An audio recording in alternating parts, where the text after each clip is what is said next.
Ya, Assalamualaikum warahmatullahi wabarakatuh. Selamat pagi, selamat siang, selamat sore, ataupun selamat malam buat teman-teman semua yang lagi lihat video ini. Nah, kami dari kelompok 5 Pendidikan Bisnis Kelas A tahun 2020 ingin mendiskusikan tiga kasus dari dari soal yang dosen pengampu kami berikan. Nah, mata kuliah ini diampu oleh Ibu Nadia selaku dosen pengampu dari mata kuliah Strategi Belajar Mengajar.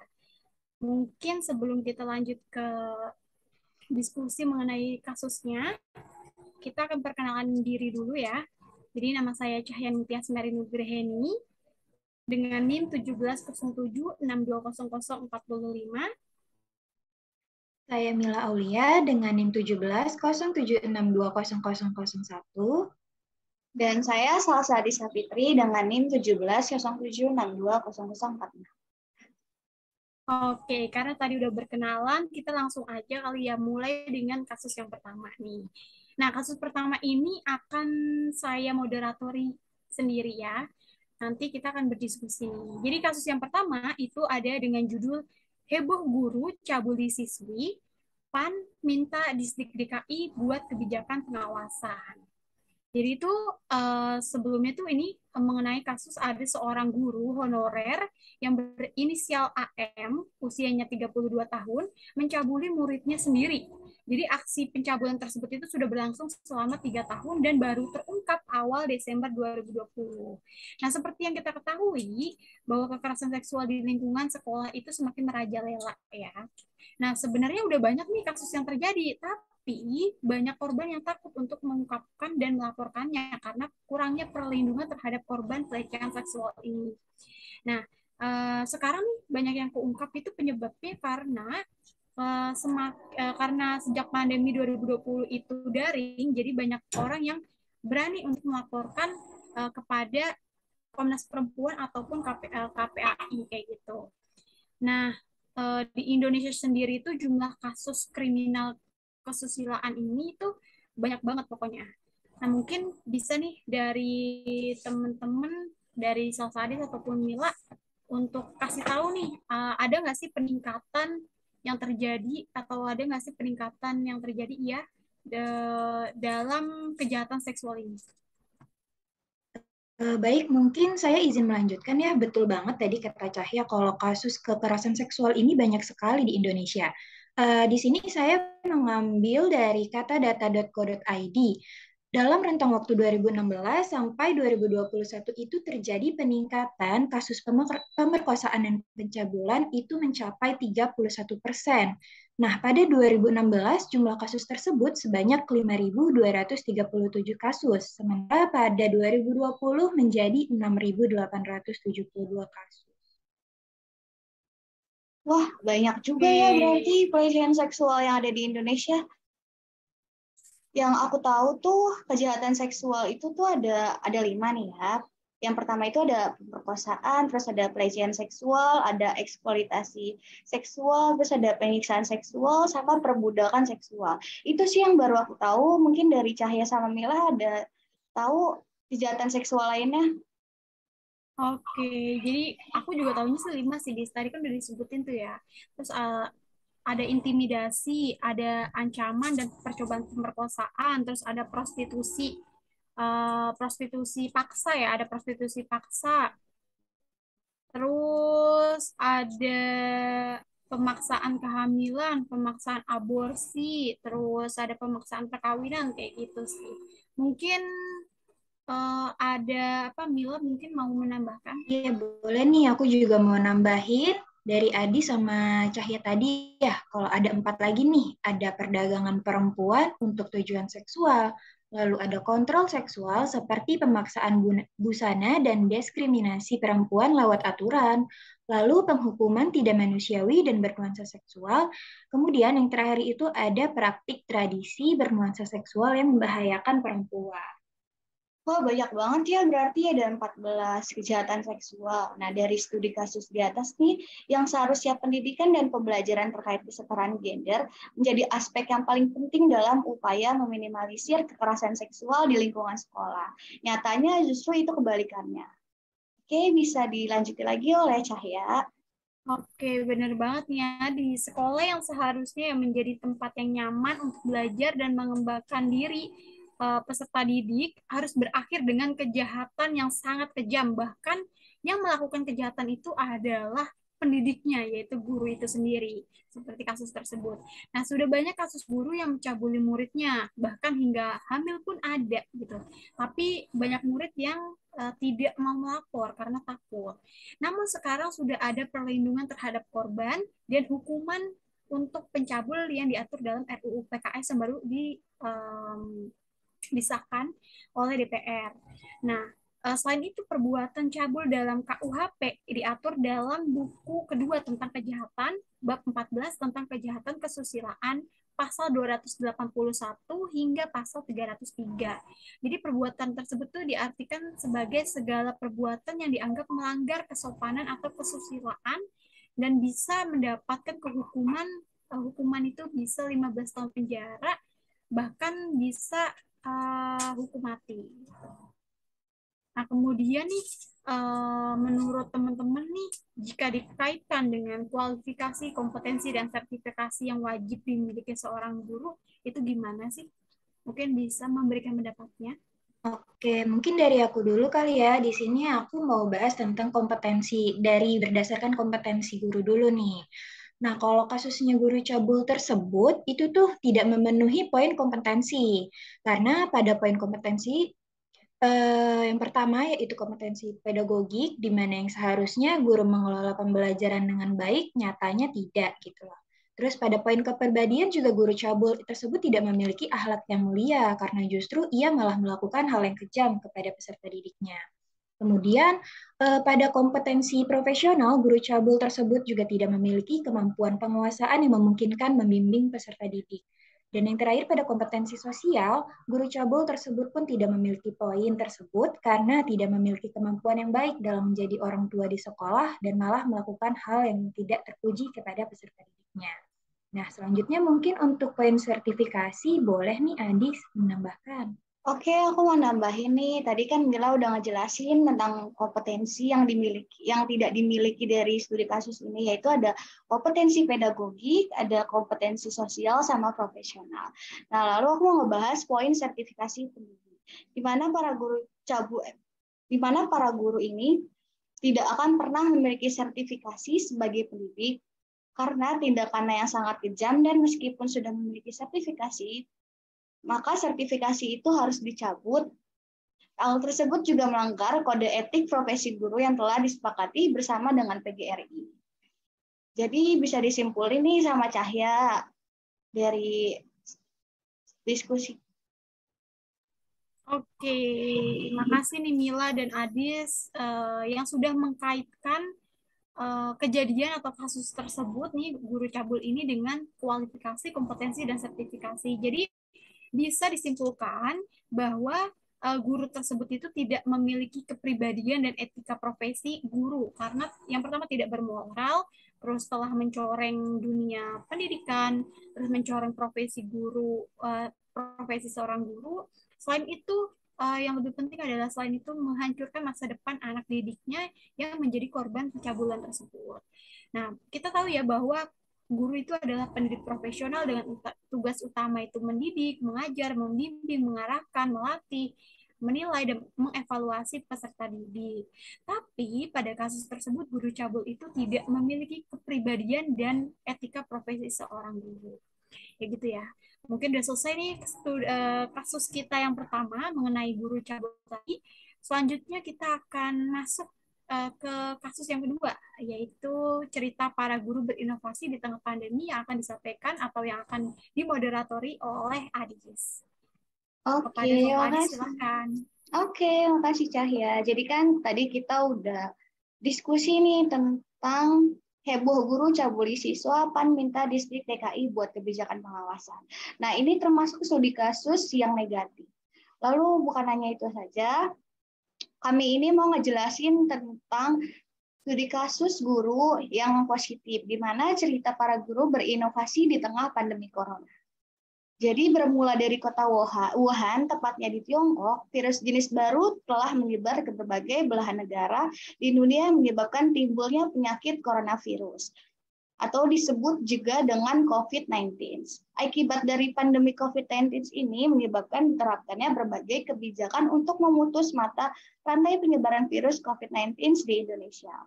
Lalu ada upaya yang dilakukan oleh pemerintah di Indonesia, salah satunya dengan menerapkan himbauan kepada masyarakat agar melakukan physical distancing, yaitu himbauan untuk menjaga jarak di antara masyarakat. Jadi salah satu dampak pandemi COVID ini jika kita terapkan di bidang pendidikan, sejak ditetapkan sebagai bencana nasional, pemerintah Indonesia melalui Menteri Pendidikan Nasional membuat kebijakan pendidikan melalui tatap muka menjadi pembelajaran di rumah atau pembelajaran jarak jauh. Artinya kegiatan belajar mengajar yang biasanya dilakukan di sekolah menjadi di rumah.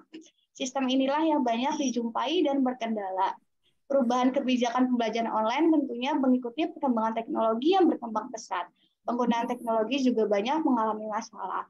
Dari studi kasus ini, para guru berinovasi di tengah pandemik demi memberikan pengetahuan kepada muridnya, di mana para guru tersebut menyampaikan materi tersebut melalui radio, karena menurut mereka radio dipilih sebagai media informasi yang dapat dijangkau oleh semua daerah. Dari penjelasan aku tadi, menurut Mila dan Cahya, ada nggak sih kompetensi yang dikaitkan dengan studi kasus ini? Oke, aku izin jawab duluan ya nih, Mila. Jadi tuh jika dikaitkan dengan kompetensi dan kompetensi profesional gitu ya, eh, studi kasus ini sangat cocok dengan apa ya, dengan kompetensi dan kompetensi profesional seorang guru. Di mana untuk kompetensi profesional sendiri itu adalah kemampuan penguasaan materi pembelajaran secara luas dan mendalam yang memungkinkan membimbing peserta didik memenuhi standar kompetensi. Jadi di mana mereka tetap menjalankan tugasnya menjadi seorang guru untuk memberikan pengetahuan walaupun terhalang oleh adanya pandemi. Nah, mungkin untuk kompetensi pedagogiknya bisa dijelaskan oleh Mila di sini. Iya, baik ya, izin melanjutkan. Jadi memang betul kata Cahaya, selain kompetensi profesional, guru ini juga memiliki kompetensi pedagogik, yaitu kemampuan mengelola pembelajaran peserta didik, perancangan dan pelaksanaan pembelajaran, dan pengembangan peserta didik. Jadi guru tersebut membuat inovasi pembelajaran berupa radio untuk melakukan sebuah pembelajaran. Nah, dengan metode pembelajaran lewat siaran radio ini, tidak hanya bisa menjangkau daerah-daerah tanpa jaringan internet. Upaya ini juga bisa menghemat pengeluaran orang tua, sebab masih banyak orang tua yang bekerja sebagai buruh tani, petani sawit, hingga menjual sayur yang penghasilannya tidak menentu. Jadi, menurut mereka, jika harus menggunakan internet, maka ini bisa menyulitkan kondisi keuangan para orang tua dengan pekerjaan tersebut. Oke, berarti aku bisa simpulin nih, berarti studi kasus ini tuh punya keterkaitan antara kompetensi pedagogik dan kompetensi profesional. Oke, jadi bisa disimpulkan, para guru ini memiliki kepribadian dan etika profesi guru karena mereka memiliki niat yang baik untuk menyebarkan pengetahuan dan mengantarkan siswa ke pintu kesuksesan. Walaupun terhalang oleh pandemi, tetapi para guru tetap profesional dalam menjalankan tugasnya.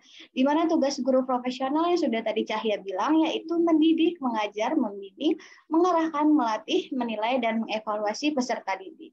Mereka menyebutkan di satu sisi pendidikan jadi sangat mengandalkan teknologi dan akhirnya tidak bisa dipisahkan antara teknologi dan pendidikan. Padahal di sisi lain guru juga memiliki kewajiban menjauhkan anak dari teknologi. Akhirnya mereka menyebutkan guru ditantang untuk berkreasi memajukan pendidikan dengan teknologi yang ada sehingga para guru berlomba-lomba berinovasi untuk melakukan sebuah pembelajaran agar bisa ditempuh oleh semua siswa. Oke, sekian dari studi kasus kedua. Mungkin kita mau jelasin juga nih studi kasus 3. Untuk Mila bisa dimoderatorin. Ya, baik. Setelah tadi ada kasus kedua, yaitu cerita inovasi guru di tengah pandemi. Selanjutnya ini ada studi kasus 3 ya, yang mirip-mirip dengan studi kasus kedua tadi, yaitu perjuangan guru di pelosok garda untuk perangi COVID-19. Jadi memang pada tahun 2020 virus corona jenis COVID-19 mulai memasuki Indonesia.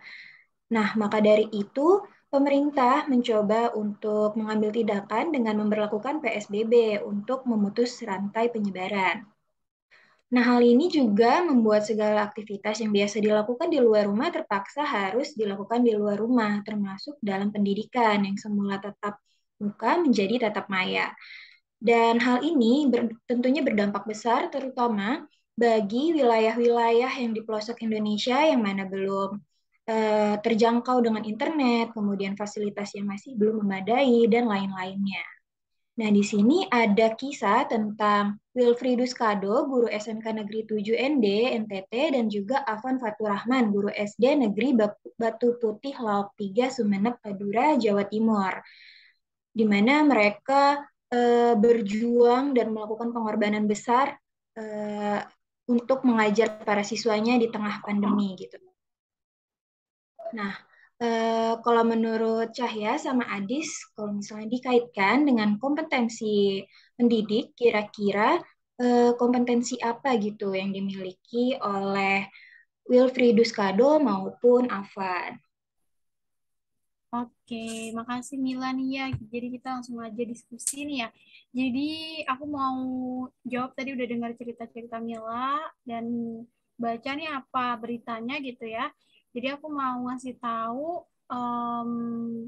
Wilfridus Kado tadi. Jadi Wilfridus Kado tadi itu memadukan dan memanfaatkan media sosial sebagai media pembelajaran daring yang udah termasuk ke dalam kompetensi sosialnya. Jadi dia memiliki kompetensi sosial dari situ. Nah, kemudian ia juga mampu berkontribusi dengan baik terhadap perkembangan pendidikan dan memanfaatkan teknologi untuk berkomunikasi. Nah, terus kemudian juga itu Kado tadi kan juga ya berkeliling dari rumah ke rumah para siswanya untuk memberikan pembelajaran secara tatap muka. Nah, hal ini menunjukkan bahwa Wilfridus Kado tadi itu memiliki kompetensi kepribadian yang baik. Nah, kemudian juga Wilfridus Kado ini menunjukkan bahwa ia merupakan pendidikan profesional nih, karena dia berakhlak mulia, terus dia juga bisa menjadi teladan bagi siswanya. Mungkin untuk orang yang tadi yang kedua itu si Afan ya mungkin Adis bisa ngejelasin. Oke, makasih Cahya. Tadi kan si Cahya udah ngejelasin si Kado ini. Nah, aku mau ngejelasin si Afan ini. Yang mengisahkan bahwa ia terkadang membawa peralatan tambahan seperti boneka atau permainan ular tangga untuk mencegah siswa-siswanya bosan dalam kegiatan belajar. Jadi tuh si Afan ini tuh berinovasi membuat berbagai macam permainan agar siswanya mau belajar. Jadi hal ini tuh termasuk ke dalam kompetensi pedagogik yang mana ia mampu mengelola kelas dengan pembelajaran dengan baik. Selain itu si Afan ini memiliki kompetensi sosial di mana ia berkontribusi besar terhadap perkembangan pendidikan. Oke, untuk kesimpulannya mungkin bisa Mila. Iya, baik. Mungkin bisa saya simpulkan dari mulai tadi, baik Afan dan juga Kado itu sama-sama memiliki kompetensi, yaitu kompetensi sosial, kompetensi pedagogik, dan juga kompetensi kepribadian. Nah, selanjutnya ini saya juga mau bahas keterkaitan kasus tersebut dengan etika profesi guru. Jadi, kedua guru tersebut sama-sama menjunjung tinggi kode etik profesi guru dalam menjalankan tugasnya. Terlihat dengan usahanya untuk membimbing para siswanya untuk tetap mendapatkan pembelajaran walaupun banyak tantangan yang dihadapi. Kemudian, mereka juga berusaha menciptakan suasana belajar yang menyenangkan untuk mencegah siswanya bosan sehingga proses belajar mengajar dapat berjalan dengan baik. Kemudian mereka juga sangat profesional sebagai seorang guru karena mereka melakukan pekerjaan mereka dengan sepenuh hati. Tidak hanya menjalankan kewajiban saja, tetapi mereka itu benar-benar ingin mewujudkan tujuan pendidikan nasional, yaitu mencerdaskan kehidupan bangsa. Bahkan mereka rela mengeluarkan tenaga dan juga dana pribadi mereka untuk mengajar para siswanya di tengah pandemi. Oke, mungkin udah selesai kali ya tadi kita udah bahas kasus yang pertama ada seorang guru mencabuli siswanya, terus yang kedua itu ada kasus apa guru itu berinovasi di tengah pandemi. Terus ada juga kasus yang ketiga, yaitu guru itu menjadi garda terdepan untuk memajukan pendidikan Indonesia walaupun itu terserang oleh pandemi COVID-19 tadi. Nah, mungkin kita udah menyaksikan diskusi kita pada hari ini bahwa guru yang baik itu adalah guru yang memiliki kepribadian dan etika profesi guru. Nah, jadi kalau misalkan guru itu tidak memiliki kepribadian dan etika profesi guru, guru tersebut tidak apa ya tidak ini loh, tidak apa ya, mungkin tidak bisa dibilang guru gitu ya, karena kayak tadi yang kasus yang pertama, yaitu guru mencabuli siswanya kayak gitu. Nah, ini bisa membuktikan bahwa jika kita ingin menjadi seorang guru, kita harus paham-paham gimana kode etiknya, gimana itu kita mempelajari kompetensi-kompetensi apa yang harus kita miliki, sertifikasi apa yang harus kita miliki juga gitu. Mungkin sekian sih kita ada kali ini dari kelompok 5 Pendidikan Bisnis kelas A tahun 2020. Semoga teman-teman yang mendengarkan itu mendapatkan banyak insight baru dari pendapat kami. Maaf, wassalamualaikum warahmatullahi wabarakatuh.